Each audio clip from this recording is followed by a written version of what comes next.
Budget पेश होने के बाद शेयर बाजार में उथल पुथल दिखी। सेंसेक्स और निफ्टी में बड़ी गिरावट दर्ज की गई। कैपिटल सेक्टर में भी भारी गिरावट आई है। बजट में सिक्योरिटीज ट्रांजैक्शन टैक्स यानी कि एसटीटी 0.02 से बढ़ाकर 0.05% कर दिया गया है, जिसके चलते बाजार में भारी गिरावट है। सेंसेक्स निफ्टी के साथ साथ सोने और चांदी के भाव में भी भारी गिरावट दिख रही है।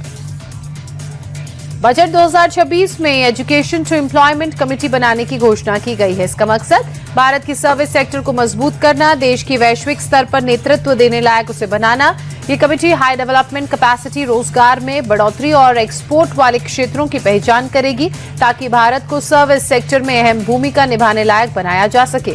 आईआईएम के सहयोग से 12 हफ्ते में ट्रेनिंग कोर्स में 10,000 टूरिस्ट गाइड के पायलट स्किल्स को बेहतर बनाया जाएगा और उन्हें ट्रेनिंग भी दी जाएगी। वित्त मंत्री निर्मला सीतारमण ने खादी और हस्तशिल्प टेक्सटाइल को मजबूत करने के लिए योजना का प्रस्ताव रखा।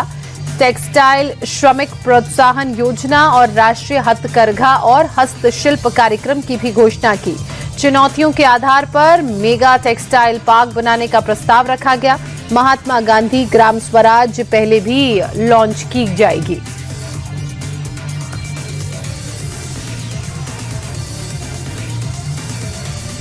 वित्त मंत्री निर्मला सीतारमण ने बजट 2026 पेश करते हुए बताया कि भारत की ऑरेंज इकोनॉमी को भी समर्थन मिलेगा, जिसमें एनिमेशन, विजुअल इफेक्ट्स, गेमिंग और कॉमिक्स सेक्टर शामिल हैं। भारतीय डिजाइन इंडस्ट्री की बढ़ती मांग को देखते हुए पूर्वी भारत में नई नेशनल इंस्टीट्यूट ऑफ डिजाइन की स्थापना की जाएगी।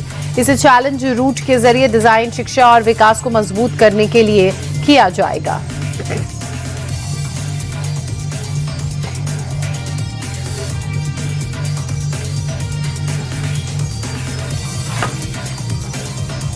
वित्त मंत्री निर्मला सीतारमण ने बजट में फिस्कल डेफिसिट को लेकर बड़ा ऐलान किया है। उन्होंने बताया कि सरकार ने वित्त वर्ष 2026-27 के लिए फिस्कल डेफिसिट का लक्ष्य 4.3% तय किया था। वित्त मंत्री ने यह भी बताया कि वित्त वर्ष 2022 में राजकोषीय घाटे को 4.5% से नीचे लाने का जो वादा किया गया था, उसे सरकार ने सफलतापूर्वक पूरा कर लिया है।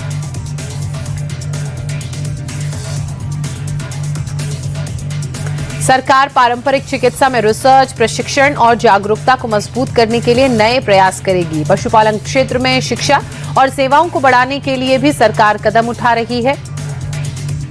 लोन को लेकर वेटनरी और पैरा वेटनरी कॉलेज पर फोकस है। 20,000 से अधिक पेशेवर जोड़े जाएंगे। इसके लिए loan linked capital subsidy scheme शुरू की जाएगी, जो प्राइवेट वेटनरी और पैरा वेटनरी कॉलेज, अस्पताल, डायग्नोस्टिक लैब्स और ब्रीडिंग फैसिलिटी में काम आएगी। सरकार भारत और विदेशी संस्थानों के बीच सहयोग को भी बढ़ावा देगी, ताकि पशुपालन में बेहतर तकनीक और ज्ञान को साझा किया जा सके। बजट में एनआरआई को सरकार ने बड़ी राहत दी है। अब विदेश में 1 करोड़ तक की प्रॉपर्टी पर पेनल्टी खत्म कर दी गई है। 20 लाख रुपए से कम की विदेश में इमूवेबल प्रॉपर्टी डिस्क्लोज करने पर पेनल्टी नहीं लगेगी। एनआरआई को प्रॉपर्टी बेचने के लिए टैन की जरूरत नहीं होगी। अब एनआरआई पैन के जरिए प्रॉपर्टी बेच सकेंगे।